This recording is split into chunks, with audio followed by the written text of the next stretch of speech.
Hey, do you have a big project to do at work, in school? Maybe you need to plan a family trip on a certain budget. Or maybe you're an analyst who wants to conduct an in-depth market analysis.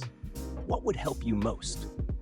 What would you say to an expert, specifically in your field, coming to your home, talking to you, listening, doing the work for you, and finishing everything in record time? Amazing, right? Well, that's exactly what deep research is. And if you haven't heard about it yet, you should stick around because it's already here, it's free, and it's easy to use. I'm Shaul, a lecturer in artificial intelligence, and in the next few minutes, you'll get an understanding of what deep research actually is and how to use it. Later, I'll go a bit deeper and compare the major players in the market right now: ChatGPT, Perplexity, and Gemini. So what exactly is deep research? It lets you gather and analyze massive data sets with unprecedented speed and precision and distill enormous amounts of information. It can reveal hidden patterns and extract valuable insights you'd never reach on your own. And it does all that from countless sources, including ones in foreign languages you don't even know. Then presents it all in a clear, concise way with links to the sources. Huge time saver. Basically, it's like getting a domain expert who does all the work for you. You have to understand, this tool is revolutionizing the way we approach research, allowing us to push the boundaries of knowledge. A little history. On December 11th, 2024, Gemini from Google, which is like OpenAI's ChatGPT, launched a new feature for paid users called Deep Research. Just under a month later, on February 2nd, 2025, ChatGPT released a similar feature. About 2 weeks after that, on February 14th, Perplexity joined the party. Then, on March 13th, 2025, Gemini announced that the feature, which had previously been behind a paywall, was now free. You heard right, free.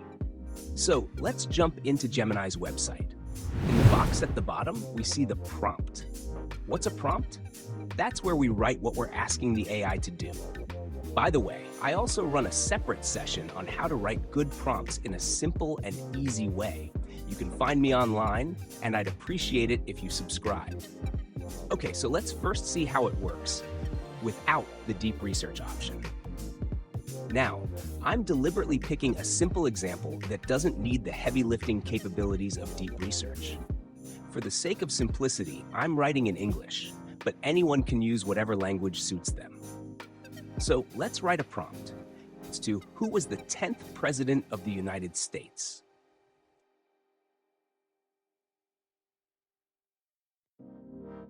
And hit enter. It thinks for a moment and very quickly gives us the answer. The 10th President of the US was John Tyler. Now it also gives me a source. Let's open that source.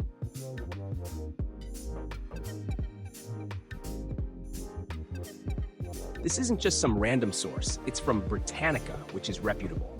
It says here, John Tyler became the 10th President of the United States in 1841, so it also gives me the option to verify that the answer it gave is actually good.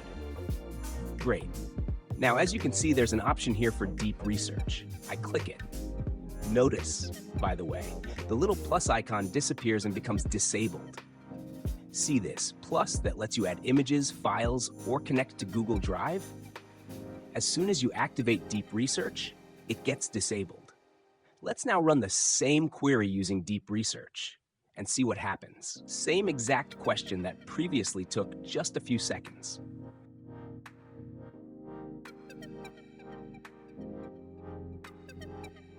Now, as you can see, it gives me its test plan, then gives me the option to review and view it. There's also an edit plan option. We'll go into more detail on the process later. For now, I want you to notice the time differences and the difference in the amount and quality of the content you receive. By the way, if you knew deep research from its earlier version, you can also appreciate how much it has improved in speed and response quality. Right now, you can see it puts in a lot of effort to bring detailed info around the answer. And in our case, about the 10th President of the United States. It includes tons of info, even info we didn't ask for. like when he served, for how long, what political party he belonged to, etc. Lots of data we didn't explicitly request. You can see how it systematically builds the answer step by step, updating in stages and showing the sources it used. There's a concept called chain of thought, which is basically its work plan. It mimics the thinking process of a human tackling a big problem, breaking it down into smaller questions. That's exactly what we're seeing here. This is a technique that dramatically improves accuracy and transparency in the model's output, especially for tasks that require logic and multiple steps. This is essentially an enhancement of reasoning abilities, for those familiar with that term. It's like the cognitive process of using logic and facts to reach conclusions. Big words to say, it's mimicking a human.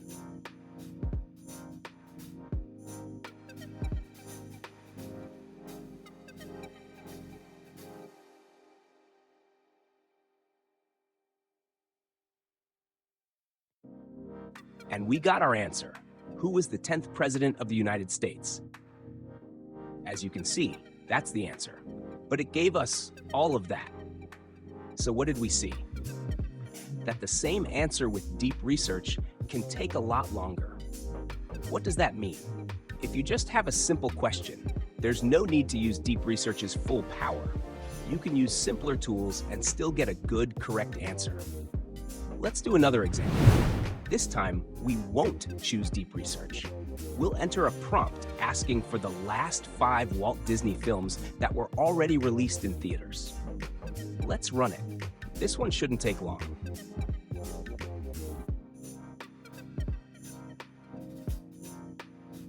And here's the list. The latest it shows is from 2023, even though in 2025, just a few weeks ago, a new Snow White film was released, and it doesn't show up. Why is that? Because to get answers with AI, the system needs to be trained. And the more data it's trained on, the better your chances of getting accurate answers. Now, this training is very expensive, so it can take time until recent information is included in the system. Until then, you might get answers that aren't fully up to date. Note what it says at the end. If you want the most updated info, it suggests going to Walt Disney Pictures' website or looking in a film database. In other words, the info it gives may not be the latest. Let's now run the same example with deep research. Same prompt we had before.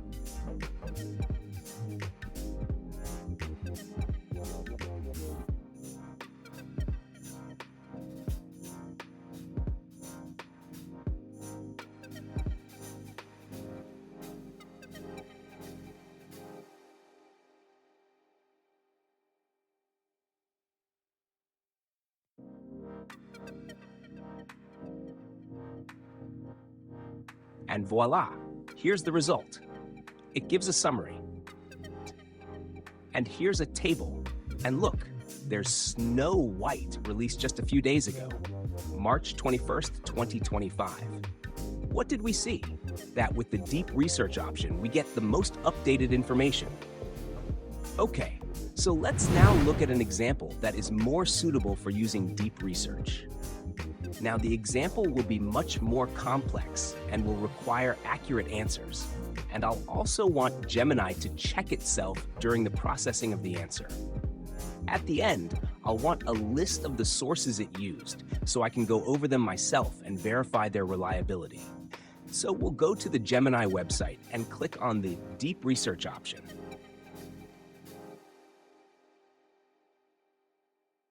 As you can see, it turns blue. A tip from me, you can use artificial intelligence to help you generate the prompt you want to use. Another tip I can offer is to also ask the AI to give you a score for the prompt you wrote. And that's basically how I came up with the prompt you see in front of you. The recommendation is to make your prompt as detailed and precise as possible, and start with that. And as you saw and understand, you'll get answers. And then you'll have more questions and want to add more info to the prompt, and so on. You saw that this process is not short, so it's best to be as accurate as possible, and there's nothing wrong with that. I won't go into technical details, But you should know that Gemini currently supports 1 million tokens, which is a lot. And that means your prompts can be long. What matters is not the length, but the precision and simplicity of the prompt itself. Let's briefly go over the prompt. We can zoom in on it. It's a 14-day trip in the United States for 2 adults and 2 kids in July. It's a low-budget trip, $150 per day. We want it to start and end in New York. Personally, I really like to see my route on Google Maps, so I'll also ask it to include a Google Maps view in the result. And of course, since we're traveling with kids, it's very important that there are child-friendly attractions on the route. So let's run it. And now it will give us its action plan, and we can see if it matches our requirements. We can expand it. What's nice is that we can also edit the plan afterward if we see that something was missed. And essentially, what we can see here is the plan it creates to generate the final answer, which is to find us a trip that ends in New York. It also mentions that it needs to check distances and travel times between the various places, because ultimately it needs to fit everything into 14 days. Remember, there are small kids, we love nature, and of course, the budget, etc., etc. And if we see that it works for us, great. If not, maybe we feel something's missing, then no problem, we can add to it. You just click on Edit Plan, and let's say we forgot that we also want to pass through Walt Disney, the amusement park.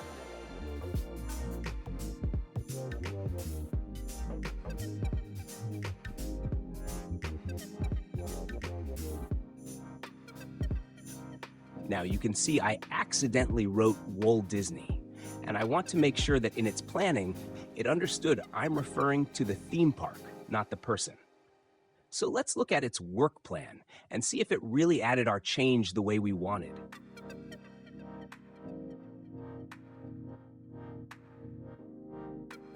And here we can see that it did indeed add that we want to include Walt Disney, the park, in our travel plan. Awesome. So after we made the change, let's run it.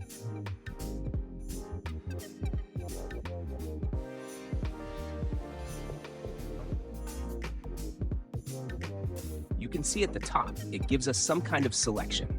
We're going to look at Site Browsed, and then see all the websites it's searching. You can see here it's already searching 95 websites, which is a lot. It's doing a massive amount of work for us. And here we simply see that including the sites. So here we can see it shows us its thought process. It says, I want to plan a 14-day trip that starts in New York and must pass through Orlando, because that's where Walt Disney is. And here it writes that it understands that for us, Disney is a must. And it says, I need to figure out how to create a response that meets our requirements. Then it writes what its next step is, the next steps it'll take. And it tells us that its current goal is to look for routes between New York and Orlando. And that's what it's doing. It keeps showing us what it's thinking as it goes. It comes to the conclusion that our requirements are achievable. And based on that, it continues its work. It also writes that there's a bit of a conflict between our desire for nature and what's available on the East Coast. Now, all these things that we're seeing, we can look at them and say, maybe we should change something in our plan.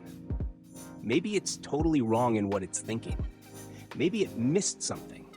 Anything's possible. And that's what this thinking view gives us. Insight into how it's working through the process. Now, it's also checking ticket prices for 4 people at Walt Disney and notes that this exceeds our daily budget. It notices that too, which is important and something we may not have known in advance. It also gives us a budget-friendly strategy because we mentioned a tight budget. It suggests how we might still meet our goals. For example, we could prepare some things ourselves for the road. That would reduce costs. It suddenly reveals to us something we didn't know. We can buy a 3-day ticket, for example. Now, it also shows us various websites it pulled data from. We can click on them, review them, and check them out. What's this here? Budgeting for Universal Orlando Vacation. So it went in, checked, and found all sorts of findings possibly related to low-budget travel. And here, obviously, there's an article about budgeting and how to manage it. We can look into it and make use of it. And there's lots more here to go through, to see and learn from. Okay, and in the end, it puts together an amazing response. We have a detailed answer for how to plan this trip. It checked over 90 sources for us, figured out what to do, and summarized it all according to our specific requirements. It gathered, distilled, and refined what we needed into something solid, something we can actually start working with. Why do I say start? Because this is a starting point. Of course, we'll want to add more things later, and there'll be stuff we'll want to change along the way. Okay, a few last things before we move to the second part, a comparison between Gemini and the other major tools on the market. We can export the result we receive to Google Docs, and I really recommend doing this every once in a while after you've gone through a lot and worked hard. It's good to save your progress. Why? There are bugs. I spared you from some of them along the way. There are bugs. Sometimes the history doesn't save properly. Once you've created something, just save it. And some nice features we can see here. There are links we can use later and revisit. Another thing, we can just save the content, copy and paste it wherever we want, into Word or whatever. And there's something here that I think is cool, and it's pretty new. You just click on it, and within minutes, you'll get a podcast that simply talks about your trip.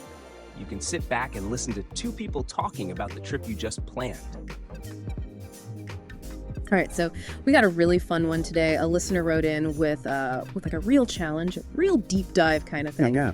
And we're going to see if we can figure this out and help them out. Yeah, let's break it down. Yeah, so they're planning this 14-day family road trip starting from New York.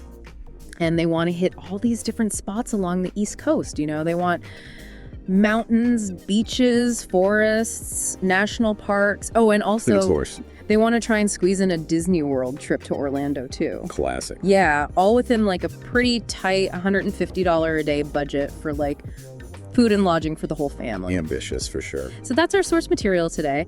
We've got their draft itinerary and their budget, and we're going to like really pick it apart, see what works, what might be tricky, and hopefully give them a clearer picture of, you know. What's realistic, yeah. Exactly. What the challenges might be. Okay, so I think the elephant in the minivan here is obviously. Okay, sounds cool, right? Maybe some of you recognize this from Google's Notebook LM. They just integrated it into this product. I think it's a super cool feature. And by the way, it's amazing to see how it took a simple text and turned it into a realistic sounding dialogue. For those who remember, we also asked it to create a Google Maps route for our trip, and it didn't do it. So let's tell it to do that anyway. We just need to remember that our trip includes a lot of waypoints, and Google Maps has a limit. So in our prompt, we'll want to tell it not to exceed 10 points, and to make sure those points are the most important ones in our trip, and that it prioritizes them. I'm deliberately running this here because I want to show you that sometimes there are issues you might run into, and I want to show you how to solve them.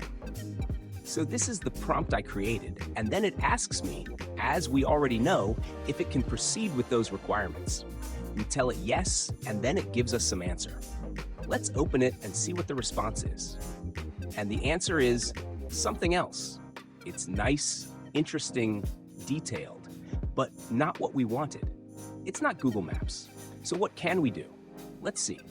The next thing we can do is say, I don't want what you gave, I want you to give me a full link. Then it runs again and gives me some kind of link. Let's check the link.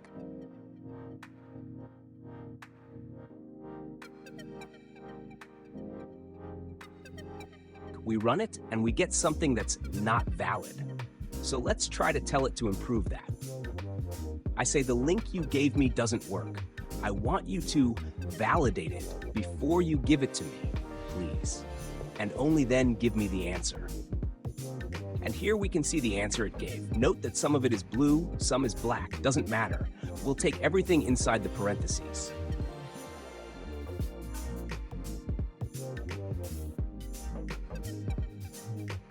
Let's see what we've got. We copy it, click, and look at that. We got our trip in Google Maps. We can get an overview of what the trip looks like. It starts in New York, ends in New York, and here are some of the important points we'll visit. And as you know from Google, at the bottom there are all kinds of interesting places, interesting sites we can visit, etc. And that's really the advantage we get from being able to use Google Maps here. Another thing, Google is known for its search capabilities. So let's say we're in Orlando and want to go to a romantic restaurant. This is exactly the place. We'll ask Google, where are some nice romantic restaurants around here? Maybe some more kid-friendly attractions. That's exactly the strength and advantage Google brings, and we'll want to make use of it. Guys, hot off the press? Google is now offering the most advanced version of Gemini with built-in deep research. Guys, there's competition, and we're the ones benefiting. There's something else I want you to notice here. There's something weird in this result. Anyone who notices? Yes, if you look closely, there's a strange-looking line, and anyone with a bit of coding experience might recognize it. It looks kind of like a bug, like some kind of code error. That's more or less what it looks like. These things happen. Here too, you can see something glitched in the generation. So what do? Just run it again. That's the only solution right now. One more limitation. There's a cap for free users of deep research in Gemini. So in this case, we'll run the prompt we had earlier, and then we'll see that we get a message saying we've reached the limit for free users, which currently is just 10 reports. And after April 16th, I'll be able to continue. So this is basically the current limitation for free users. Keep that in mind, and therefore be very precise in what you want to ask and in your prompts. So let's make a comparison between the three biggest players in the market today: ChatGPT, Gemini, and Perplexity. Let's start with what we mentioned, that basically Gemini now provides up to 10 free deep research queries. After about a month, it resets and you can perform another 10 queries. If we don't want to be limited, then we can become paid users for $20 a month. ChatGPT offers something similar for $20 a month. And if you want something more advanced, then it's $200 a month. Not a small amount of money. Perplexity offers 3 free queries. And if you want more, then it's $20 a month. And it resets every day. As for speed, Perplexity is faster than the other two, but it provides less in-depth information. ChatGPT and Gemini, on the other hand, run at roughly the same speed. They operate at about the same pace. It usually takes about 3 minutes to run, something like that. And in terms of depth, they provide much more in-depth, detailed information. Let's go over the table. You can see that in ChatGPT and Perplexity, there is the capability to upload files, whereas Gemini does not. Let's suppose we have content that we want to export. We want to save it to a file. So in ChatGPT, it's quite limited. We only have the ability to copy the content, but very easily, you can convert that to PDF. Simply output the content for printing. And in printing, there's the option to convert to PDF. Gemini knows how to convert it, as we saw, to Google Docs or Google Sheets. It's a bit like Excel, in case we have a table in the content we received as an answer. And in Perplexity, in my opinion, it was the most convenient. You simply tell it, I want to export this to PDF or Markdown or to DocX, which is the most convenient because it does it directly without involving another intermediary. Also, if you encounter any issue and want a different format than what's provided, then simply search online. There are many converters that know how to convert text to whatever format you want, say Markdown or another format of your choice. Regarding the audio playback of the content, ChatGPT allows you to listen to the content, which can be very nice. Many times, we don't have the energy to read and simply prefer to listen. In Gemini, as we saw, it's possible to create a podcast with two people discussing the content. In Perplexity, right now, there isn't anything like that. Again, if someone really wants and needs it, they can generate the text. And there are tools online that convert text to voice. I have a separate lesson on that. If you're interested, you can find it online and I discuss it there. Regarding the ability to edit your work plan, we saw that only Gemini offers that option. As for notifications when your work is finished, which sometimes can take a bit of time, and we won't always want to stand and wait, Gemini has something really nice, as it gives a notification on your phone on Android. I don't know if it's available on iPhone. And in Perplexity, there is an indication, but for desktop, it pops up a window telling you, look, we're done. There's a claim that it exists in the mobile app as well, but I tried it and it didn't work for me. In terms of language support, officially, Perplexity, as you can see, is a bit limited in this regard. It supports a few languages, the main ones, but if you want something else, it's less robust. Even though it can do it, it's not official and not the main focus. The claim is that they are working on it officially, and it's something they want to improve. As for ChatGPT and Gemini, you'll probably find the language you need there. So regarding readability, that's a bit subjective. ChatGPT can be said to be more readable compared to Gemini, which can sometimes be a bit drier and more technical. Personally, I really like the way Perplexity presents things, each one with their own preference. Now ChatGPT and Gemini can gather information from previous chats or sessions you've had and provide you with a more personalized answer. In Perplexity, this option is not available. Another point to consider with Perplexity for non-paying users is that behind Perplexity there are various models available. It can use ChatGPT, Claude, and others. And if you're not a paid user, then it also uses the less advanced models, and that, of course, affects the outcome. Okay, so to test and compare the different models, various tests were done. MMLU is one of them. MMLU focused on history, various mathematical questions, and science. What happened was that initially, it was merely an indicator of performance. But gradually, the models improved greatly and achieved such high scores that the test became redundant.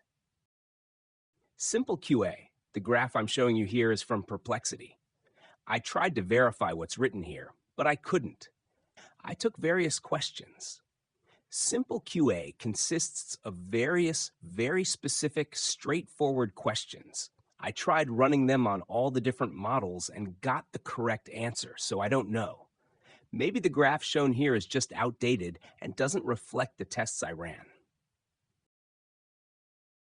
So the test being discussed today is humanity's last exam. It contains around 3,000 questions created by more than 1,000 experts and over 500 institutions from around the world. 10% of the questions require textual and visual analysis of images. So it's something much more in-depth than the previous questions. It should be noted that this test is somewhat controversial regarding its ability to evaluate things.